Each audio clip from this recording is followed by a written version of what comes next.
모두 까기 시간. 오늘은 장윤선 정치전문기자와 함께 이야기 나누겠습니다. 안녕하세요. 안녕하세요. 네, 오랜만에 뵙습니다. 모두 까기 시간이었어요? 예, 모두 까기 시간입니다. 몰랐습니다. 예, 제목만 그렇습니다. 아, 그렇습니까? 다 안 꺼셔도 되고요. 네. 네. 자, 어제 얘기부터 먼저 하죠. 청와대 2실 5수석 체제로 지금 가겠다. 원래 지금 3실 8수석 체제잖아요. 그렇죠. 네. 인선도 발표를 했던데 네. 뭐 주목할 부분 좀 소개 좀 해주시죠. 말씀하신 대로 민정 인사 일자리 수석이 네. 이제 폐지가 됐죠. 그리고 주목할 점은 어쨌든 대통령실을 좀 슬림화하겠다. 그래서 좀 가벼운 대통령실을 만들어서 국민께 더 다가가는 뭐 그런 친화적인 정부를 좀 만들어 보겠다는 얘기인데요. 네. 그런데 특징을 쭉 살펴보니까 역시나 5060 남성이 주류를 이루고 있다. 50대 60대. 그렇습니다. 네. 그리고 이명박 정부 관료 출신이 너무 많은 거 아니냐. 이제 이런 얘기가 좀 나오고 있고요. 예. 그리고 어제 발표된 인사 가운데 안상훈 사회수석 내정자가 최연소입니다. 최연소인데 네. 몇 살입니까? 53입니다. 최연소인데요. 예. 네. 그리고 여성은 강인선 대변인이 유일하고 아하. 호남은 하나도 없습니다. 없고요. 그리고 경남 둘, 부산 둘, 충남 하나, 그리고 나머지 6명은 전부 서울. 그러니까 물론 이제 윤석열 정부의 기조가 능력 위주고 뭐 배분하지 않겠다. 능력 그렇죠. 대로 하겠다. 그리고 자리 나눠 먹기 안 한다 우리는 안 하겠다. 이렇게 예. 얘기를 했는데 예. 물론 이제 기계적 균형을 맞출 필요는 없지만 이것이 과연 통합 정부에 어울리는 인사냐라는 비판이 제기되고 있죠. 네. 근데 무엇보다 외교안보 쪽에 예. 조금 논란이 있는 분이 계세요. 물론 이제 우리 윤석열 정부가 남북관계 기조가 원칙 있는 대북관계 정상화, 원칙 있게 하겠다. 문재인 정부는 원칙이 없었냐라는 반론도 나올 수 있긴 하겠습니다만 이런 기조는 어쨌든 대북 강경 메시지를 던지고 있는 분위기입니다. 이 중에서 제가 살펴보고 주목해야 될 분 한 분이 계신데 바로 김태효. 네, 안보실 1차장 내정자입니다. 기억하시겠지만 2012년 네. 이명박 정부 당시에 한일 정보 보호 협정 지소미아라고 하죠. 예, 이때 이제 밀실 처리 논란이 있었어요. 그리고 뿐만 아니라 국군 사이버 사령부 댓글 조작 사건. 이 오래된 사건이어서 맞아. 옛날에 우리 그런 사건 있었지. 네, 기억나실 겁니다. 기억나실 겁니다. 네. 그리고 대통령 기록물 유출 혐의 아직도 재판 중이에요. 맞습니다. 예, 예. 아직 재판 중이고 재판이 끝나지 않았는데 혹시라도 재판 결과에 따라서 영향이 있을 수 있잖아요. 그런데도 이분을 모셔오겠다는 것은 당선인의 의지가 이만큼 강력하다. 확고하다. 네, 확고하다. 이렇게 볼 수 있을 것 같습니다. 예. 그런데 이런 분을 발탁한 것이 옳은가? 라는 부적절한 거 아니야? 라는 비판도 나오고 있습니다. 네. 근데 무엇보다 제일 중요한 게 이것인데요. 한반도 유사시 자위대 개입 가능성 취지. 예. 그렇습니다. 이제 한미일 정보보호 협정을 좀 추진했던 분이고 그리고 또 자위대가 들어와서 훈련하게 하거나 개입하게 하거나라는 주장이 담긴 논문을 발표했을 때 네. 상당히 논란이 컸던 인물입니다. 따라서 지금 어쨌든 이제 20일에서 22일 사이에 바이든 대통령 오지 않습니까? 네. 그리고 그 사이에 북한에서 핵실험할 가능성이 굉장히 높기 때문에 봄에 4월에서 5월 사이에 그리고 5월에서 6월로 넘어가는 사이에 경우에 따라서는 한반도에 굉장히 심각한 안보 위기가 그렇죠. 올 수도 있다라는 걱정이 좀 생깁니다. 알겠습니다. 지금 어제 있는 청와대 인선 얘기를 하고 있는데 네. 공직기강 비서관하고 법률비서관 이것도 없애기로 하다가 그냥 두기로 했던 것 같아요. 그렇죠. 일단 이제 중요한 것은 주진우 변호사 법률비서관 얘기가 있었는데요. 그렇습니다. 예. 원래 발표대로라면 어제 발표가 됐어야 됐는데 네. 안 나왔죠. 장제원 비서실장이 이런 얘기를 했습니다. 결정이 됐다면 발표를 했을 것이다. 잘 아시는 것처럼 주진우 검사는 신동아가 분석한 윤석열의 파워 엘리트 263인 중에 하나입니다. 네. 윤 당선인 최측근으로 알려져 있기도 하고요. 그리고 현재 공직 후보 인사검증팀을 이끌고 있습니다. 굉장히 중요한 분인 거죠. 그렇죠. 문제는 이제 지금 오늘부터 시작되는 인사청문회 이제 일정을 이제 국민들께서 다 주목을 하실 텐데 한덕수 총리 후보, 김인철 사회부 총리 후보, 정호영 복지부 장관 네. 후보자, 또 이영 중소벤처기업부 장관 후보자 뭐 의혹이 계속 쏟아지고 있습니다. 많아요. 그래서 의혹 너무 많았습니다. 그러니까요. 네. 의혹 백화점 뭐 이런 예. 비판도 나오고 있기 때문에 근데 문제는 지금 주진우 법률 비서관이 이 인사 검증을 맡고 계신 TF 분인데 팀장을 하고 있어요. 그러니까요. 인사단장 그래서 팀장. 지금 계속 부실 검증이 도마 위에 오르고 있어서 어떻게 하려고 하는 것이냐. 특히 이제 민주당에서는 비판을 세고 있습니다. 네. 주 전 부장검사가 작금의 상황에 대한 책임을 회피할 수 없는 거 아니냐 이렇게 공개 비판을 하기도 했고요. 그리고 심지어 내부에서도 이런 얘기가 나옵니다. 사실 우리가 보기에도 네. 일부 인사는 검증 실패로 볼 수 있을 것 같다. 이에 대한 책임을 져야 된다. 뭐 이런 얘기가 나오고 있는데요. 그럼에도 불구하고 인수위 내부에서는 조만간 결정이 돼서 발표될 것이다. 법률 비서관을 할 그렇습니다. 것이다. 네, 얘기가 나오고 있습니다. 자, 민정수석실은 없어졌습니다. 네. 자, 그러면 인사검증 업무가 법무부와 경찰로 가는 겁니까? 그렇죠. 그러면 한동훈 후보자가 만약 법무부 장관이 되면 네. 한동훈 후보자가 법무부 장관으로서 사실상 인사 검증 책임자가 되는 거예요. 그렇습니다. 앞으로? 예, 정확하게 보셨습니다. 예. 어제 발표를 종합해 보면 사정정보조사 이 기능을 담당하던 반부패 비서관은 폐지가 되고요. 네. 그리고 이제 인사 검증은 말씀하신 대로 법무부와 검찰로 이제 이관이 되는 건데요. 한동훈 후보가 말씀하신 대로 법무부 장관이 되면 인사 검증의 총 책임자가 되는 것이죠. 네. 검찰 출신으로 법무장관이 돼서 인사 검증의 총 책임자가 되면 그 권한이 어떻겠습니까? 막강하게 되는 거죠. 그렇고 지금 어찌됐든 인사청문회 전부터 황태자, 소통령 막 이런 얘기들이 나오고 어나더 윤석열이 될 것이다. 이제 이런 조홍천 의원의 분석까지 나온 마당이기 때문에 지금 만약에 한동훈 후보가 어찌됐든 이제 장관 후보는 대통령이 이제 인사청문회에서 반대가 있다 하더라도 그냥 임명을 강행할 수 있기 때문에 그렇습니다. 그렇기 때문에 이제 사실상 인사 검증의 총책임자가 된다 이렇게 볼 수 있을 것 같고요. 네. 무엇보다 이제 이번 주 금요일 6일에 한동훈 후보자에 대한 인사청문회가 열리는데요. 네. 이 인사청문회를 앞두고 국민의힘 쪽 이른바 윤핵관 의원들이 다시 국회 법사위로 들어가는 분위기가 포착되고 있습니다. 장제원 의원이, 그렇습니다. 윤한홍 의원이 그렇습니다. 간다는 거죠? 두 분이 이제 가는 거죠. 원래 네. 이제 행안위 국방위로 사보임을 했었거든요. 인수위 때문에 너무 일이 많아서 그렇죠. 법사위를 못 하겠다. 이래서 사보임을 했는데 아니다. 한동훈 후보 인사청문회 하려면 우리가 다시 들어가야 된다. 그래서 두 분이 다시 또 지난달 28일에 법사위로 복귀를 했습니다. 그렇기 때문에 이번 주 굉장히 국회가 뜨거운데요. 특히나 제가 보기에 하이라이트는 언제다? 6일 금요일이다. 네, 어린이날 다음 날입니다. 여러분 주목해 주시기 바랍니다. 어린이날 다음 날 한동훈 후보자 네. 인사 검증 그 부분입니다. 자, 하나 더 여쭤봐야 될 것 같아요. 네. 야, 윤석열 당선인이 후보자 시절부터 민정수석실 없애겠다 계속 얘기했는데 네. 자, 지금 맥락을 봤을 때는 그때부터 법무부 장관한테 모든 걸 두면서 한동훈 후보자를 염두에 둔 거 아니냐 이런 얘기가 나오고 있거든요. 그러니까요. 그건 너무 이제 오래된 얘기이기도 한데요. 발표할 때부터 나온 얘기입니다. 윤 당선인이 강조한 거예요. 절대 이것은 파격 인사가 아니다라는 것이고요. 오래전부터 법무부를 국제 기준에 맞게 개혁해야 된다라는 생각이 강했다. 그리고 검찰 안팎에 한동훈 후보자만한 인물이 없다. 그러니까 이분이 최적임자다라는 걸 굉장히 강조를 했습니다. 예. 그러니까 실제 뭐 앞서 말씀드렸던 여러 가지 비판이 있었음에도 불구하고 마이웨이 나는 간다. 이제 이런 주장을 굉장히 세게 하고 있다. 이렇게 볼 수가 있겠죠. 정면 돌파 의지가 강하다. 이렇게 볼 수 있을 것 같고요. 그리고 그런 얘기도 나옵니다. 윤 당선인께서 일찌감치부터 한 후보자를 낙점하고 철통 보안에 붙여왔다. 이런 언론 보도도 나오고 있고요. 예. 참모들 사이에는 이런 말도 있습니다. 법무부 장관만큼은 윤 당선인이 직접 챙기기 때문에 우리는 노터치다. 예, 그러니까 사실상 본인이 모든 것, 뭐 물론 다 챙기겠지만 그 중에도 핵심은 법무부 장관이다. 네, 검찰 꼭 챙긴다 이런 얘기겠죠. 자, 이번에 인선 관련해서 또 안철수 위원장은 패싱 당한 모양새입니다. 교육과학 수석 직책이 결국은 신설되지 않았습니다. 그렇습니다. 장제원 실장 이런 얘기를 했어요. 예.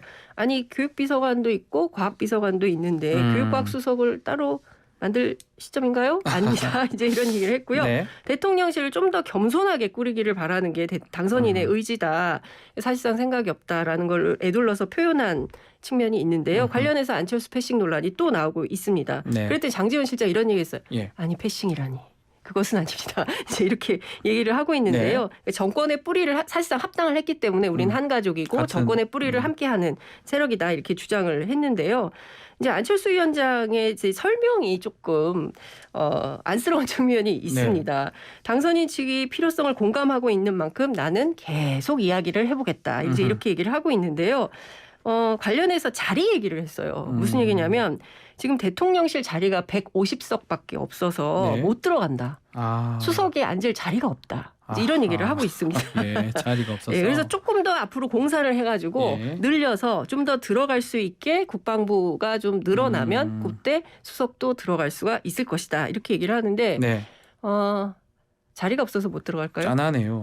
진짜 자리가 없어서 못 들어간다. 네, 예. 그렇다면은 빨리 이걸 공사를 해서 자리를 좀 늘려야 되지 늘려야 않을까라는 되겠죠. 생각이 좀 들기도 하고요. 예. 그게 아니라 다른 정치적인 의미가 있다고 한다면 여전히 안철수 위원장에 대한 패싱 논란은 사라지지 않을 것이다. 이런 분석도 가능할 것 같습니다. 자, 이 검찰 기소 수사 분리, 자, 이 검수완박 법안 네. 이번 주에 마무리 될 것 같아요. 아마 검찰청법 개정안은 그렇습니다. 통과가 됐고요. 네. 3일날 형사소송법 개정안도 통과될 것 같은데, 근데 뭐 과정에서 문제는 꽤 많았던 것 같아요. 파장은 그렇죠. 어떻게 보십니까? 파장이 셀 겁니다. 셀 것이다. 네, 이미 네. 세죠. 이미 네. 세고 국민의힘 반발이 엄청난 상황입니다. 네.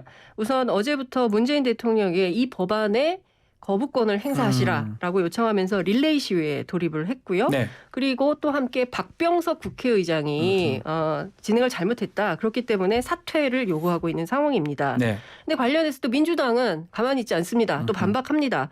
스스로 자신들이 합의했던 안을 거부하고 그렇죠. 무슨 정치를 할 수 있겠냐라고 비판을 하고 있습니다. 아니 그리고 이게 의장이 사퇴할 일입니까? 그건 아닙니다라고 반박을 하고 있는 것이죠. 네.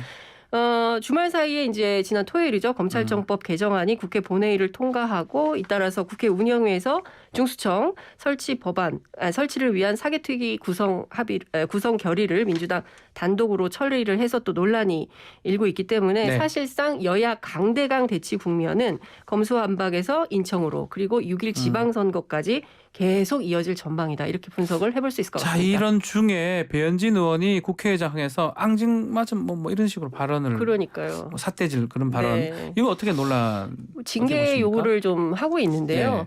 네. 사실 그날 저는 국회에서 한 발언 너무 화가 많이 나셨던 것 같아요. 아. 배현진 의원께서. 예. 그래서 거의 막 삿대질 비슷하게 하시면서 이제 얘기를 했지만 이 관련해서 국민들이 보시기에는 그런 태도 자체가 옳았는가에 대한 비판도 좀 있으실 것 같아서요. 네. 국회 윤리위에서 관련해서 어떻게 처리할지 좀 지켜볼 필요가 있을 것 같습니다. 자, 국민의힘이나 당선인 측에서는 이게 국민투표 카드를 꺼냈던 것 같아요. 아마 네.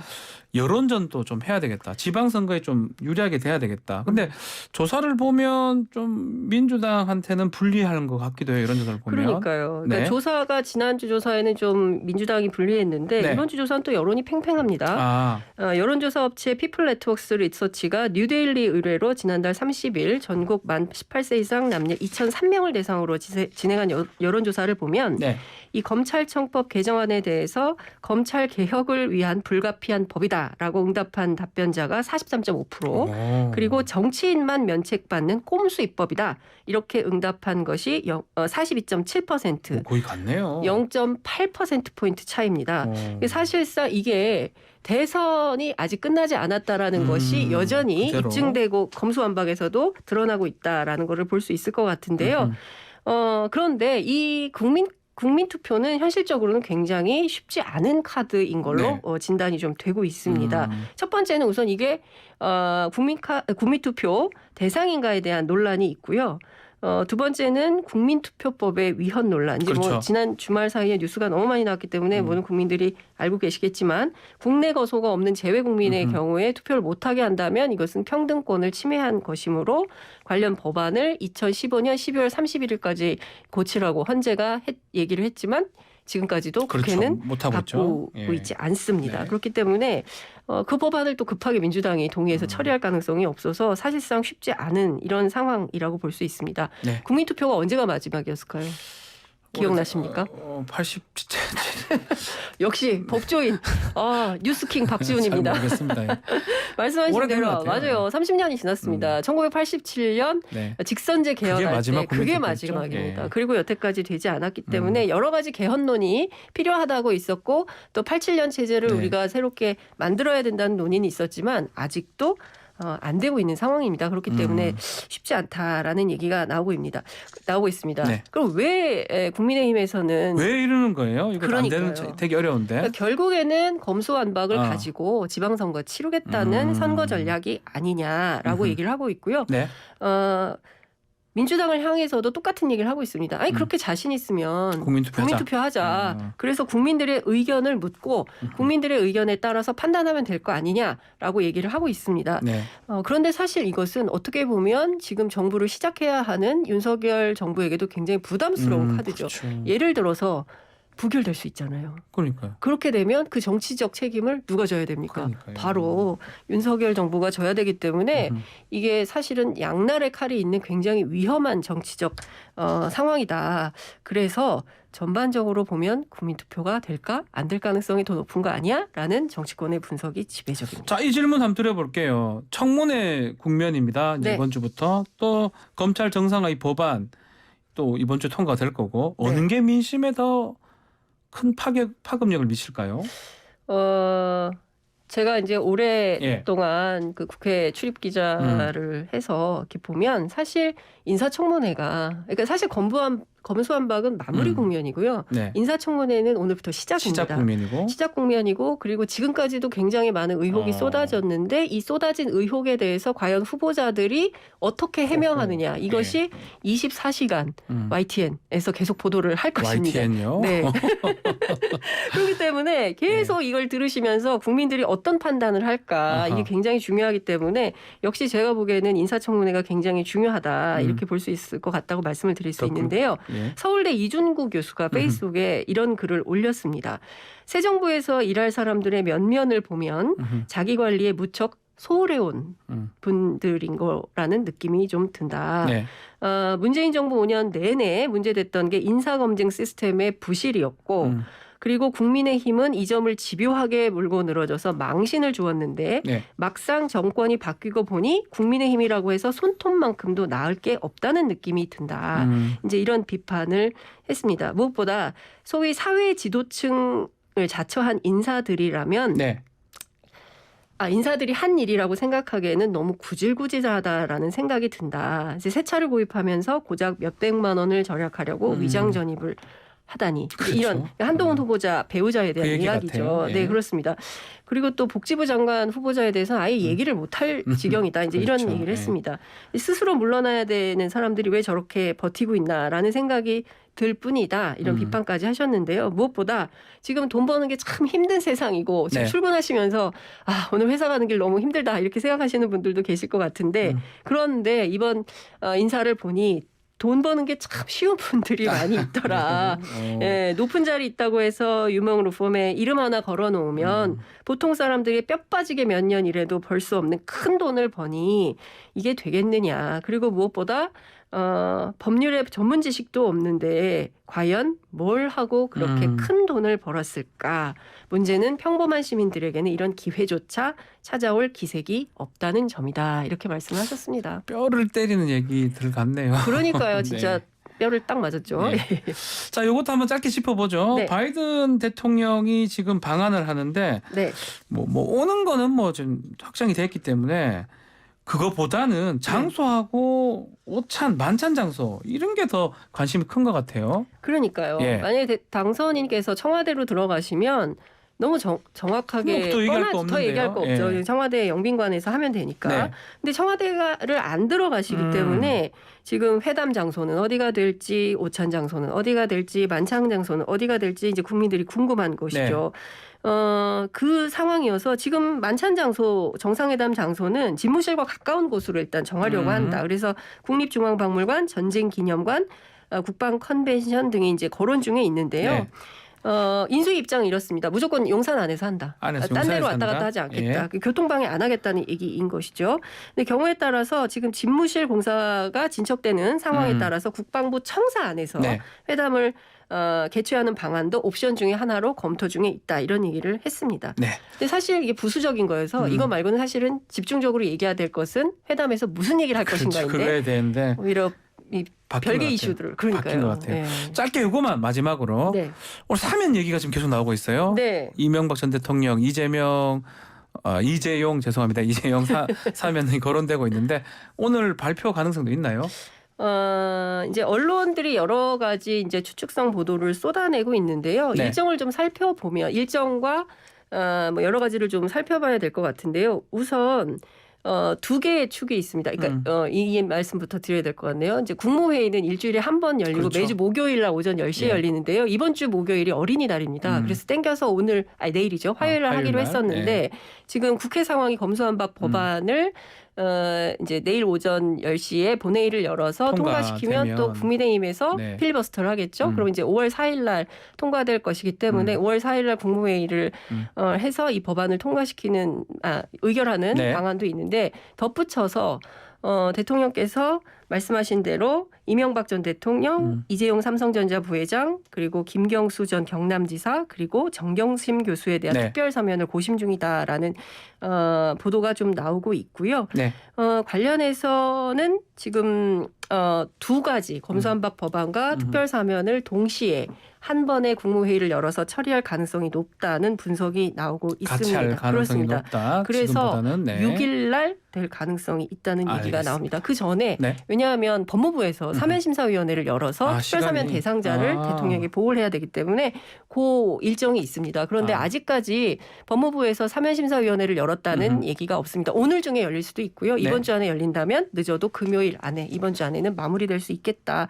그런데 사면 관련해서는 또 여러 가지 논란이 있습니다. 이게 옳으냐 아니냐. 그래서 정치권에 굉장히 큰 폭풍이 또 예고가 되고 있다라고 보입니다. 알겠습니다. 자, 오늘 말씀 여기까지 듣겠습니다. 감사합니다. 고맙습니다. 장윤선 정치 전문 기자와 말씀 나눴습니다.